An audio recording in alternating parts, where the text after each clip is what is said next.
السلام علیکم جانے جہاں میں خوش آمدید. آج پیش کی جا رہی ہے جنت کے پتے بائی نمرہ احمد کی ایپیسوڈ 69.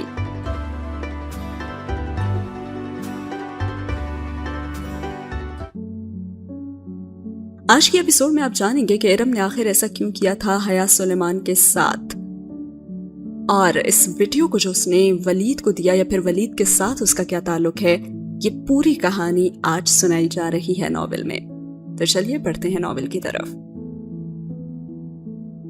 پچھلے 2-3 برسوں میں ان کی ماؤں کے تعلقات خوشگوار رہے تھے، سو ان کی دوستی بھی اپنے عروج پر تھی. اور یہ انہی دنوں کی بات ہے جب داور بھائی کی شادی بہت قریب تھی کہ وہ پہلی دفعہ ولید سے ملی. اس روز داور بھائی نے اسے یونیورسٹی سے پک کیا تھا، مگر درمیان میں ایک کام آن پڑا تو وہ آفس کی طرف آ گئے. ابا ان دنوں ویسے بھی آفس نہیں جا رہے تھے اور داور بھائی بلڈنگ میں چلے گئے اور وہ باہر گاڑی میں بیٹھی رہی. تبھی کوئی اس کے پاس آ کر رکا. وہ اسمارٹ گڈ لکنگ سا نوجوان داور بھائی کی کار کو پہچان گیا تھا، اس لیے خیریت پوچھنے کے لیے رک گیا اور جلدی جلدی ساری بات بتا کر ارم نے شیشہ اوپر چڑھا دیا کہ اگر جو بھائی نے دیکھ لیا کہ وہ لڑکے سے بات کر رہی ہے تو اس کی خیر نہیں تھی. وہ نوجوان تو چلا گیا، لیکن اسی دن شام میں اس نے ان کے لینڈ لائن پہ فون کر دیا اور ارم کی تو جان ہی نکل گئی. پہلے تو وہ گھبرا گئی، مگر اس نے بہت ہی شائستگی سے بتایا کہ اس کا نام ولید ہے اور وہ ان کے بزنس پارٹنر کا بیٹا ہے اور اس سے کچھ بات کرنا چاہتا ہے. لیکن پھر اسی وقت ابا کی گاڑی کا ہارن سنائی دیا. وہ جانتی تھی کہ اگر فون رکھ لیتی تو ولید دوبارہ کر لیتا اور تب ابا اٹھا لیتے کہ وہ اندر آنے ہی والے تھے. سو جلدی میں اس نے یہی کہا کہ وہ بعد میں بات کرے گی، اور اتنی ہی جلدی میں ولید نے اس کا موبائل نمبر بھی پوچھ لیا اور ارم نے بنا سوچے سمجھے اسے نمبر دیا اور فون رکھ دیا. ابا جب تک اندر آ چکے تھے اور وہ اپنے کمرے میں بھی جا چکی تھی اور دل ابھی تک دھک دھک کر رہا تھا، لیکن پھر ولید نے لینڈ لائن پہ کبھی فون نہیں کیا تھا. وہ اب اس سے موبائل پہ فون کر لیتا تھا. اس نے بتایا کہ اس کے والدین اس کا رشتہ ان کے گھر میں کرنا چاہتے ہیں. وہ یہ نہیں جانتا تھا کہ وہ سلیمان صاحب، زاہد صاحب یا فرقان صاحب میں سے کس کی بیٹی کا ذکر کر رہے تھے، یا اگر وہ جانتا بھی تھا تب بھی اس نے ظاہر کیا کہ وہ نہیں جانتا، لیکن اس کا خیال یہی تھا کہ وہ ارم کی ہی بات کر رہے تھے. اور شروع میں وہ بھی مکسڈ فیلنگز کا شکار رہی، لیکن پھر آہستہ آہستہ اس کا ذہن خوشگمانیاں بنانے لگا. اسے اب ولید سے بات کرتے ہوئے کسی قسم کا ڈر یا خوف محسوس نہیں ہوتا تھا. اور بعض گناہ اس لمبی سڑک کی مانند ہوتے ہیں جس پہ کوئی سپیڈ بریکر نہیں ہوتا. ان پہ چلنا شروع کرو تو بس انسان پھر چلتا ہی جاتا ہے، اور جب تک کوئی بڑا ایکسیڈنٹ نہ ہو جائے وہ رک نہیں پاتا. اور ارم کے ساتھ بھی یہی ہوا تھا. وہ حیا کے ہمراہ شاپنگ پہ جانے کا پلان کرتی تو حیا کو وہیں کسی شاپ میں چھوڑ کر قریب کسی ریسٹورانٹ میں آ جاتی جہاں ولید کو اس نے بلوا لیا ہوتا تھا. اور ایسا موقع گو کہ ہفتے میں ایک بار ہی آتا، لیکن آج ضرور جاتا تھا. اور ولید 1-2 دفعہ ہی آفس گیا تھا اور پھر نہیں گیا تھا. اس کے فرقان صاحب سے کوئی ملاقات بھی نہیں ہوئی تھی. آج کل ذرا فارغ تھا اور باقاعدہ کام شروع کرنے میں ابھی وقت تھا، سو وہ اس کے لیے ڈھیروں وقت نکال لیا کرتا تھا. سب ٹھیک جا رہا تھا، لیکن پھر داور بھائی کی مہندی والے دن اس نے اماں کی زبانی سنا کہ عمیر لغاری اپنے بیٹے ولید لغاری کا رشتہ حیا کے لیے مانگنا چاہ رہے ہیں. اور پھر ارم کو لگا کہ وہ مٹی کا ڈھیر بن کر ڈھہ گئی ہے.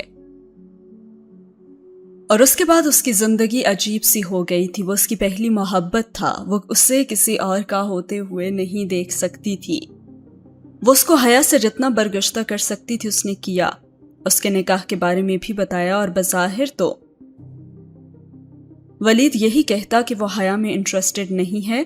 اور پھر اس کے نکاح کا جب اس کے والد کو علم ہوا تو یہ رشتے والا معاملہ از خود ہی دب گیا. لیکن ارم محسوس کرتی تھی کہ وہ حیا کے بارے میں بہت سے سوالات کرتا تھا کہ وہ کیا کر رہی ہے، کدھر ہے، اور اس کی پسند ناپسند، اس کی کوئی کمزوری. اور وہ سب اتنے نامحسوس انداز میں پوچھا کرتا تھا کہ وہ بتا بھی دیتی تھی، لیکن پھر بعد میں الجھ بھی جاتی. اور وہ ولید سے کہتی رہتی کہ وہ اس کے لیے رشتہ بھیجے، اور ولید بس چند دن اور کہہ کر ٹال دیا کرتا. مگر اس کا انداز بتاتا تھا کہ وہ تو ارم سے زیادہ ارم میں دلچسپی رکھتا ہے اور وہ اسی میں خوش تھی۔ سب سے بڑی بات جو ولید سے شادی کرنے میں تھی وہ یہ تھی کہ اس کو تو اسکارف سے بھی نجات مل جائے گی اور وہ اپنی مرضی کا پہن اوڑھ سکے گی۔ اسے ابا کا خوف نہیں ہوگا اور آزادی تو ایک نعمت تھی جو اس جبری پردے کے باعث اس کی دسترس میں نہیں تھی۔ لیکن پھر ایک رات کو سب کچھ الٹ ہو گیا۔ وہ اپنے کمرے میں کرسی پہ بیٹھی آدھی رات کے بعد تک ولید سے فون پہ بات کر رہی تھی اور کمرہ لاک کرنا تو وہ بھول گئی تھی، یا پھر اب معمول سے یہ کام کر کر کے اس کا خوف ہی ختم ہو گیا تھا۔ اور یہ خوف تو واپس تب آیا جب اس نے ابا کو چوکھٹ میں کھڑے دیکھا اور گھبرا کر ایک دم کھڑے ہوتے ہوئے ارم نے جلدی سے فون بند کر دیا، لیکن وہ تو دیکھ چکے تھے۔ اور پھر وہ پوچھنے لگے کہ اس ٹائم کس سے بات کر رہی ہو تم؟ اور وہ سخت تیوروں کے ساتھ اس کی طرف آئے اور اس کے ہاتھ سے موبائل قریباً چھینا، اور وہ کپکپاتے دل کے ساتھ بامشکل کھڑی ان کو کال لاگ کھولتے دیکھ رہی تھی۔ اس نے ولید کا نمبر حیا کے نام کے ساتھ محفوظ کر رکھا تھا اور اس کی وہ تمام کلاس فیلوز جو چھپے دوست رکھتی تھی وہ اپنے ان دوستوں کا نام لڑکیوں کے نام سے ہی محفوظ کرتی تھی، یعنی کہ سعد کا نام رکھ دیا سعدیہ یا فائز کا نام رکھ دیا فضا۔ اور وہ پوچھنے لگے کہ حیا سے اس وقت کیا کام تھا اس کا؟ انہوں نے نمبر دیکھا اور پھر کڑی نگاہوں سے اسے دیکھتے ہوئے پوچھا، ابا ٹائم کا فرق ہے، ان کی اتنی رات نہیں ہوئی۔ اور پھر وہ نمبر چیک کرتے ہوئے بولے تھے کہ یہ تو حیا کا نمبر ہے ہی نہیں، یہ تو پاکستان کا نمبر ہے۔ ہر ایک اور جھوٹ، رومنگ پہ ہے نا اس کا فون، اور یہ اس کا دوسرا نمبر ہے۔ وہ تھوک نکلتے ہوئے بامشکل کہہ پائی تھی اور اسی وقت موبائل بجنے لگا اور حیا سلیمان کالنگ لکھا آیا، یعنی کہ ولید اسے کال بیک کر رہا تھا۔ کبھی ایسی کوئی صورتحال پیش آئی ہی نہیں تھی، سو وہ سمجھ نہیں سکا کہ ارم نے کال ایک دم کیوں کاٹ دی، اور اسی لمحے اس نے بہت دعا کی کہ ابا کال نہ اٹھائیں یا ولید آگے سے کچھ نہ بولے، لیکن ابا نے کال تو اٹھائی لیکن کچھ نہیں بولے، اور وہ ابا سے چند فٹ دور ہی کھڑی تھی، لیکن انہیں ولید کا ہیلو ہیلو سنائی دے دیا گیا تھا، اور آگے سے وہ غصے سے بولے کہ کون بول رہا ہے، اور پھر دوسری جانب چند لمحے کی خاموشی چھائی رہی اور پھر کال کاٹ دی گئی۔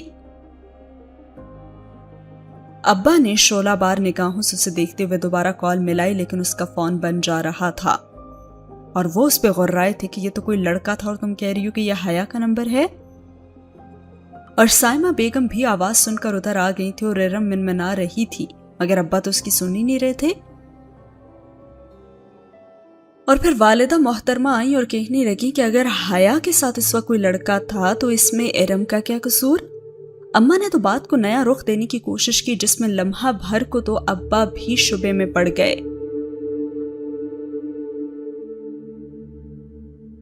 ہو سکتا ہے کہ حیا سبین کے گھر ہو اور سبین کے بیٹے نے فون اٹھا لیا ہو۔ لائیں مجھے دے فون، میں پوچھتی ہوں حیا سے۔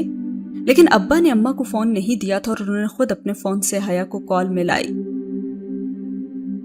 اور کسی سوکھے پتے کی طرح لرزتی ارم نے شدت سے دعا مانگی کہ حیا فون نہ اٹھائے یا پھر اسے بچا لے۔ پہلے تو اس نے واقعی فون نہیں اٹھایا، مگر دوسری بار ملانے پہ اٹھا لیا۔ ابا اسی طرح غصے میں بھرے کھڑے اس سے پوچھنے لگے، اور حیا نے اس وقت اس کی عزت نہیں رکھی تھی اور اس نے صاف صاف انکار کر دیا تھا۔ اور فون رکھتے ہی ابا نے ایک زوردار تھپڑ اس کے چہرے پہ مارا تھا، اور تھپڑ سے زیادہ تکلیف دے وہ الفاظ تھے جو انہوں نے اسے اور اس کی تربیت کو کہے تھے۔ وہ اپنی عزت اور مقام ابا کی نظر سے کھو چکی تھی، اور وہ یہ سب صرف اور صرف حیا کی وجہ سے ہوا تھا۔ اور پھر ارم بی بی نے بھی ایک غلط کانسیپٹ دماغ میں بٹھا لیا اور کہا کہ بھئی یہ تو سارے کا سارا قصور جو ہے نا یہ حیا کا ہی ہے، اور کیا تھا اگر وہ جھوٹ بول دیتی، اور کیا تھا جو اگر اسے وہ بچا لیتی، لیکن نہیں، اس نے تو دوستی رشتے کسی چیز کا بھی پاس نہیں کیا۔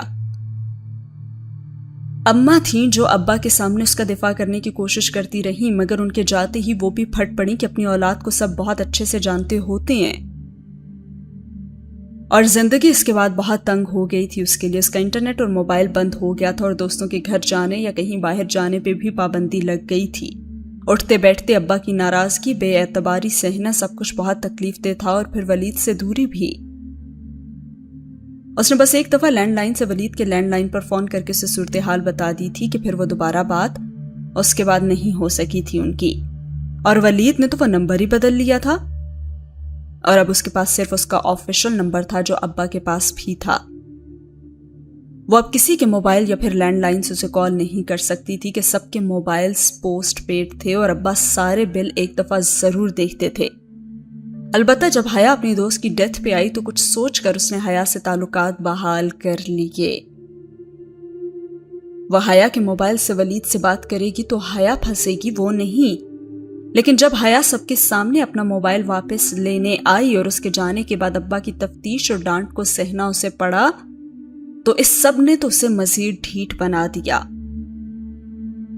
اور پھر حیا کے جون میں واپس آ جانے کے بعد اسے جب موقع ملتا وہ حیا کا فون استعمال کر لیتی اور بہت سی دفعہ تو حیا کو معلوم بھی نہیں پڑتا تھا. جیسے سکندر انکل کی ڈیتھ اور سلیمان چچا کی بیماری والے دنوں میں حیا اتنی مصروف اور پریشان تھی کہ اسے پتہ بھی نہ چلتا اور اس کا فون وہ استعمال کر کے واپس اسی جگہ پہ رکھ دیا کرتی تھی.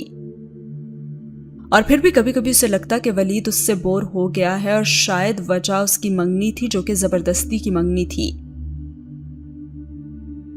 اور جواباً اس نے بھی فوراً کروا لی تھی. ان کو کیا لگتا تھا کہ وہ کسی کے ساتھ بھاگ جائے گی؟ وہ بھاگنے والوں میں سے نہیں تھی. اگر ولید اس کا ساتھ دیتا تو اس کے لیے وہ ابا اور بھائیوں کے سامنے ڈٹ کر کھڑی ہو جاتی، لیکن ولید ساتھ دیتا تو نہ. پھر بھی وہ اس سے بات کرنا تو چھوڑ نہیں سکتی تھی. اور پتہ نہیں وہ کون سا کمزور لہجہ تھا جب اس نے باتوں ہی باتوں میں ولید کو اس ویڈیو کے بارے میں بھی بتا دیا تھا. تب تک ویڈیو تو ہٹ چکی تھی سو ولید کو اس کو دیکھ نہیں پایا تھا، لیکن ہاں وہ جانتی تھی کہ ویڈیو حیا نے ہٹوائی تھی اور یہ بھی کہ حیا میجر احمد سے ملنے بھی گئی تھی. واو. حیا کا خیال تھا کہ کسی کو نہیں پتا، لیکن اسے پتا پھر بھی تھا. اس نے اپنے کمرے کی کھڑکی سے حیا کو اس گراؤنڈ کی طرف جاتے ہوئے دیکھا تھا جہاں سے ایک کار نے اسے پک کیا تھا اور پھر اسی دن ویڈیو ہٹ بھی گئی تھی. وہ جانتی تھی کہ میجر احمد حیا سے رپورٹ کرنے کے لیے آنے کا کہا تھا اور ساری بات اس کے سامنے ہی تو ہوئی تھی. کڑی سے کڑی ملا کر اسے ساری کہانی سمجھ آ گئی تھی اور کبھی نہ کبھی وہ یہ بات حیا کے خلاف ضرور استعمال کرے گی اور شاید اسی لیے اس نے ولید کو اس بارے میں بتایا تھا. ولید نے بھی بہت دفعہ وہ ویڈیو مانگنا چاہی لیکن وہ کیسے دے سکتی تھی. لیکن جب ابا کا ایکسیڈنٹ ہوا اور اس سے پچھلے ہی دن اس نے سونیا کے کمرے سے نیٹ استعمال کر کے ولید سے بات کی تو وہ بضد تھا کہ ارم وہ ویڈیو اسے دے تاکہ وہ اسے حیا کے خلاف استعمال کر کے اس سے زبردستی شادی اور ابا کی نظروں سے گرائے جانے کا بدلہ لے سکے. چاہے تو اپنا پارٹ ایڈٹ کر دے.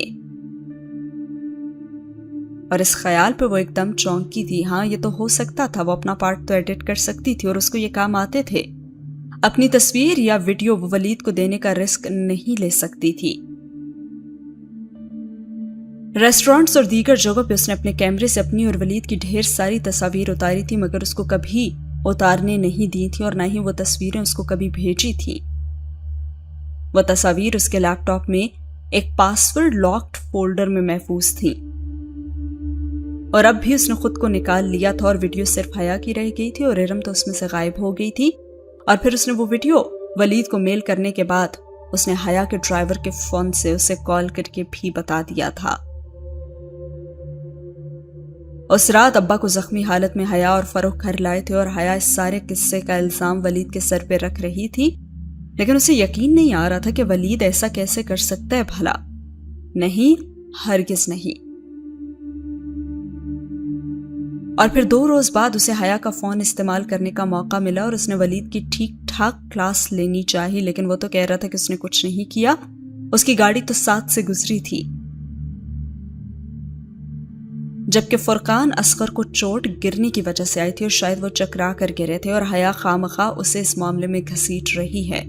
اور ارم بے وقوف نے یقین بھی کر لیا اور اس کے پاس یقین کرنے کے سوا کوئی چوائس بھی نہیں تھی. اور آج حیا اس کو فون کر کے یہ بتانا چاہ رہی تھی کہ وہ سب جان گئی ہے تو اس کی بلا سے اب وہ خود بھگتے سب۔ اس وقت حیا نے اس کا ساتھ نہیں دیا تھا نا، سو آج ارم بھی نہیں دے گی، اس کے ساتھ نہیں کھڑی ہوگی، یہ تو طے تھا۔ اور اس نے چائے کا آخری گھونٹ بھرا اور بھورا مائع ابھی تک کڑوا اور گرم تھا اور اندر تک جلا دینے والا، اور پھر جلنے سے زیادہ رسوا کن عذاب کون سا ہو سکتا ہے، اور سین ہوا یہاں پہ ختم۔ یعنی کہ یہاں پہ ارم بی بی چاہتی تھی کہ ابا نے جو اس لڑکے کی آواز سنی تھی تو حیا وہ سارا الزام خود پہ لے لے اور خود کو رسوا کر دے اور ارم کی عزت کو بچا لے جو کہ خود غلط تھی، اور اس کی سزا وہ حیا کو دے رہی ہے۔ ایک اور غلط کانسیپٹ اور ایک اور غلط سوچ ارم بی بی کی۔ بڑھتے ہیں اگلے سین کی طرف۔ کیپیڈوکیا کا پراسرار حسن ویسا ہی تھا، لیکن ایک دفعہ پھر اس میں اداسیاں گھل چکی تھیں۔ آشیانے کے مکینوں نے ان کا استقبال اسی گرم جوشی اور محبت سے کیا تھا جو ان کا خاصا تھا، لیکن اس کا دل اداس تھا۔ اسے کچھ بھی بتائے بغیر چلا گیا تھا اور بار بار وہم اسے ستا رہا تھا کہ پتہ نہیں کیا ہوا ہوگا، اضطراب، بے چینی اور فکر مندی۔ دنیا بس ان 3 جذبوں تک ہی محدود ہو کر رہ گئی تھی اس کی۔ وہ 2 دن کس کرب میں گزرے کوئی اندازہ نہیں کر سکتا تھا، اور رات میں وہ اسی صوفے پہ جس کے عقب میں کھڑکی کھلتی تھی بیٹھ کر اسی طرح رونے لگی، لیکن کوئی نہیں آیا جو اس کو کہتا کہ وہ پھر سے اس کے لیے آ گیا ہے۔ بہاریں نیچے پنار کے ساتھ تھی، وہ سامنے ہوتی تو حیا یوں نہ روتی، لیکن اکیلے میں تو اور بات تھی، اور بہاریں کے آنے کے بعد بھی وہ اسی طرح بیٹھی رہی۔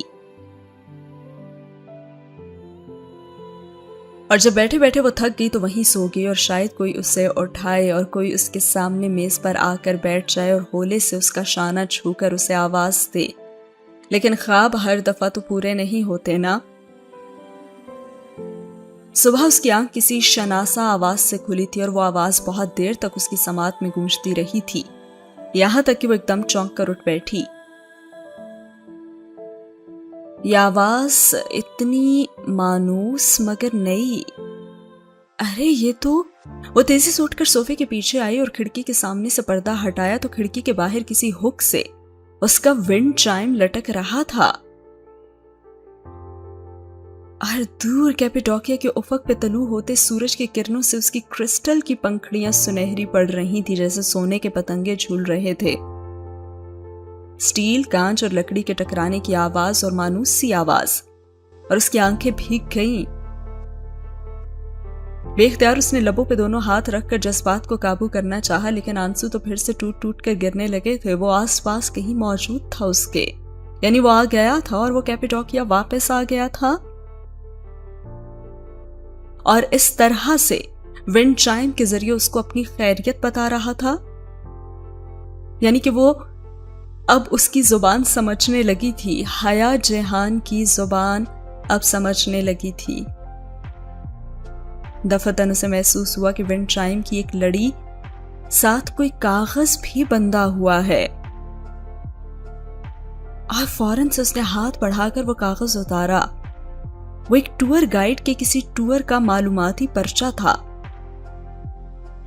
اس پہ جہان نے خود سے کچھ نہیں لکھا تھا، لیکن وہ سمجھ گئی تھی کہ اسے کیا کرنا ہے، کیونکہ وہ تو اب اس کی زبان سمجھنے لگی تھی، یعنی اسے کل صبح اس ٹور کو لینا ہے، کیونکہ وہیں وہ جہان سے مل سکے گی۔ ایک اور پہیلی، ایک اور ریڈل اور ایک اور اشارہ۔ حیا نے ایک نظر پھر اس پرچے پہ بنی تصاویر پہ ڈالی، اور بے اختیار ایک اداس مسکراہٹ اس کے لبوں کو چھو گئی۔ ہاں، ڈی جے اور اس کا سب سے بڑا جو خواب تھا اور سب سے بڑی جو ایکسائٹمنٹ تھی وہ تھی ہاٹ ایئر بلون، اور سین ہوتا ہے یہاں پہ ختم۔